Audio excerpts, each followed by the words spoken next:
Hi guys, good day and welcome to today on Princess Anu TV. Yes, I am Pilot Anu, and on this channel we talk about aviation, motivation, and adventure.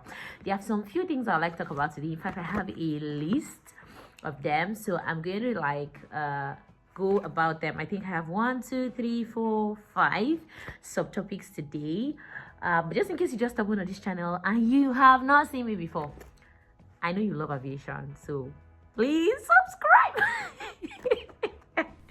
Just subscribe. So first thing is that during the week somebody sent me a link concerning scholarship for British Airways something, and I sent it to the people I'm mentoring, and also somebody that has, like, people that have sent me emails before concerning scholarship. So I don't know, I'm going to leave it in the comment section of this video so that you guys can check it out. But I think it also has something to do with UK, you being in UK and all that. But anyways, I always advise on this channel, do your research, because the more research you do, the more you get the more you know what's happening, and the more you'll be able to see even more opportunities. So let's just leave it at that. So I'm going to leave the link in the description for you guys. You can check out the scholarship, check if you're eligible, and if I see, once they keep sending me more of those kind of stuff, I will post it here for you guys on the group. And I'm trusting God to help you the way he has been helping me, and let your heart desires be answered. Now let's go over to the next one. Now somebody asked a question concerning school fees, that why is it that NCAT school fees has increased? Is it all inclusive or not? I always advise people, go for schools that are all inclusive, depending on your, because flying is not predictable, right?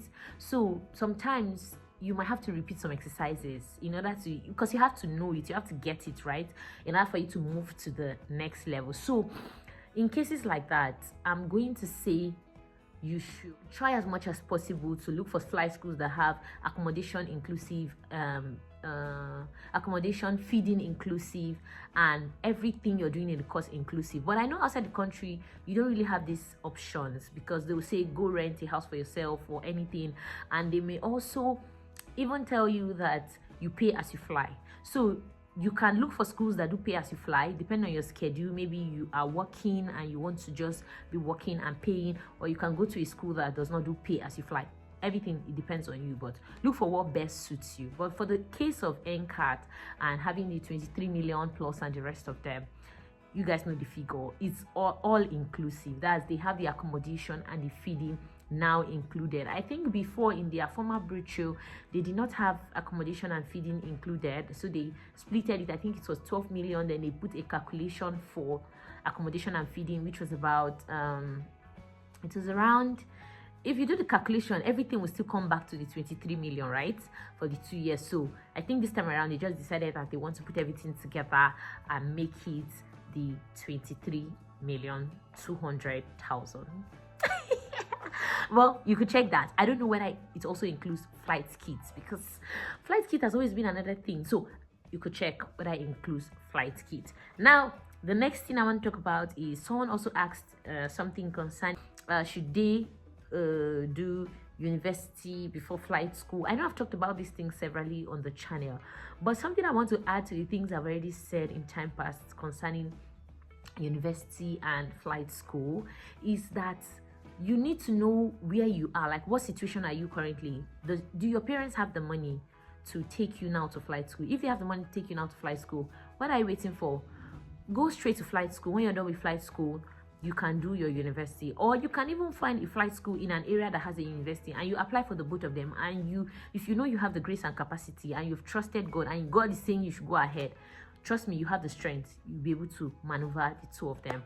But I'm not saying it's going to be easy, because anything that is good requires some level of, you know, like tenacity, requires some level of hard work and all that. So it will depend on you to know if you can actually like keep up with, you know, with the happenings, with whatever is going on. So check that for yourself. I'm going to say, check that for yourself, so that you are sure if it's what you can do. Don't just push into something because you see somebody doing their university and some other thing, and you feel you can do it. No, that person's capacity and your capacity is not the same. So if your parents have the capacity to sponsor you right now, they have the money, they have the finances, I'm going to say you should take advantage of the opportunity. Why? Because flight school fees is not reducing. Flight school fees is increasing all the time. And like I said, the time when I did my own flight training here in Nigeria, we paid, okay, the fee that they wrote down there initially was 8.9 million, right? Now it went up to 12 million. What was written in their brochure is 12 million. It now went up to 23 million. Next year or 2 years from now, it might go to 30 million. I don't know. I don't want to say, but I'm just trying to tell you that if you have the opportunity now, if you have the money now, take advantage of the opportunity now. Do it now. There's no better time than now.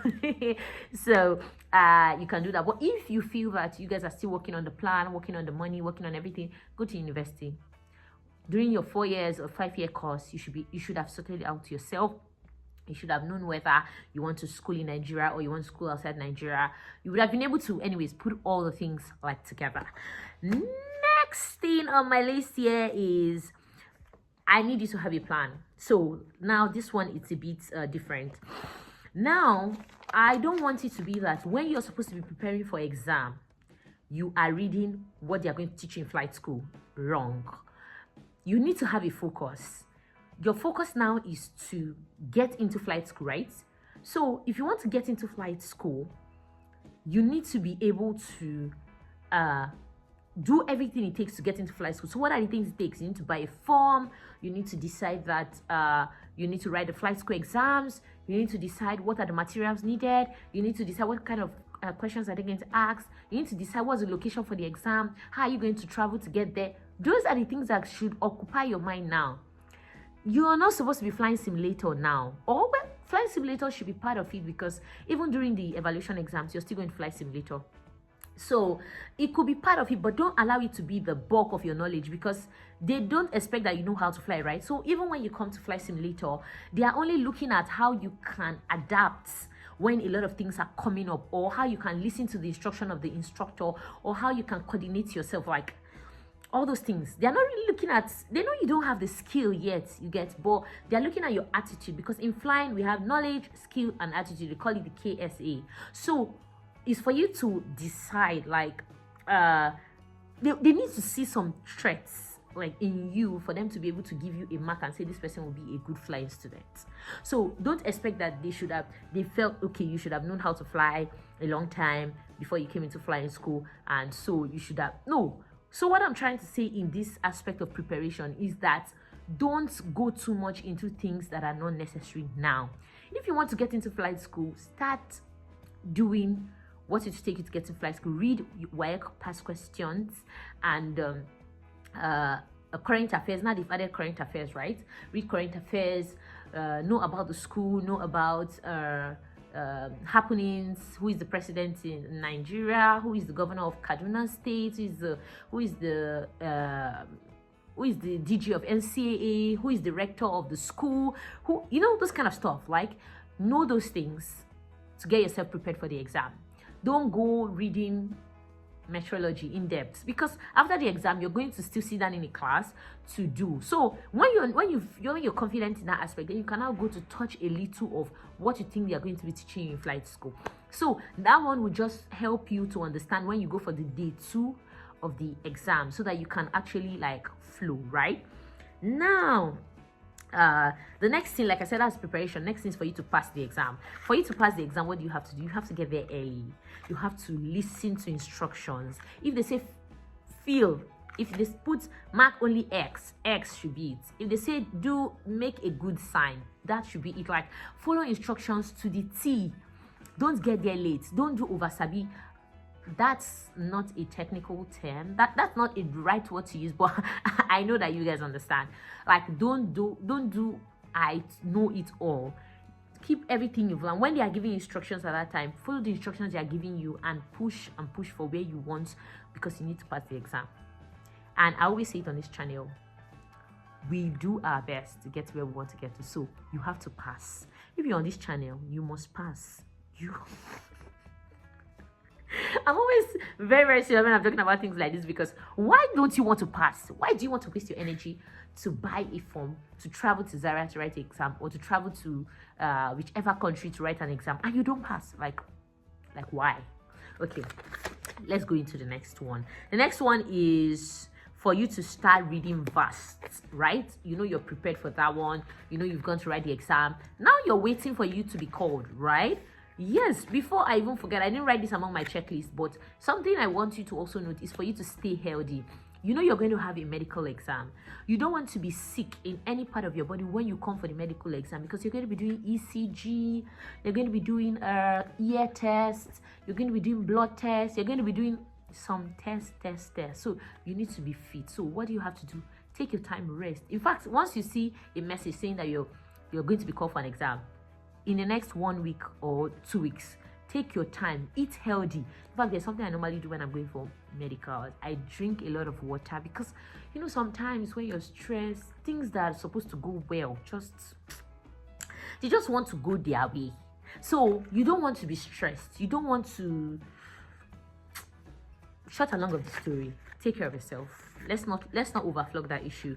Now, lastly, is when you're done with all these things, what we need to do is to plan for our type rating. Now you are in the school. Now you started studying. Now you want to pass. Next thing at the back of your mind, start thinking, what type of flying do I want to do? Do I want to do charter? Do I want to do cargo? I know that at the beginning part, we don't have choices, because any opportunity that throws themselves at us at the beginning part, we pick them. But trust me, when you also have a desire within your heart and you pray to God about it and say, Lord, I want to this is the kind of flying I would like to do for my career. God has a way of bringing one or two things to join together to get you to that place that you want to get to. So what do you have to do in that case? You have to plan, you have to pray about it, and you have to work towards getting there. When you're done, you will need to do a type rating. Is the airline going to sponsor you? Who have you started talking to? What networks have you started making? What connections have you started doing? Because those things coming together is going to make your career sweet. I hope with these few points of mine, I've been able to convince you that you can make it in this industry if you if you plan yourself properly and if you put your best into what you have to do. So I hope you enjoyed this video. Don't forget to give me a thumbs up. Like this video, please. Okay, like the video, share with your friends. Until I see you in next time. I see you next time on the same channel. Keep watching PrincessAnuTv. If you have not subscribed and you watched to this point, please subscribe. And in case you want to become members of the channel, I make special videos for only members. I don't even release on the channel. Check the description box and continue to be part of a member of this channel. And also, if you want one-on-one mentorship, this time is very tight, but I can try. Just check the description box, click on the link for one-on-one mentorship, so that we could help you together. You know, we could talk about how you get to where you want to get to. And if you have any questions or anything, feel free to send me an email. I always look at my emails. I send stuff, and it's easier to communicate with you guys that way. You can also leave a comment. We'll communicate in all these all these areas. We communicate. So cheers, guys. Bye. Mwah.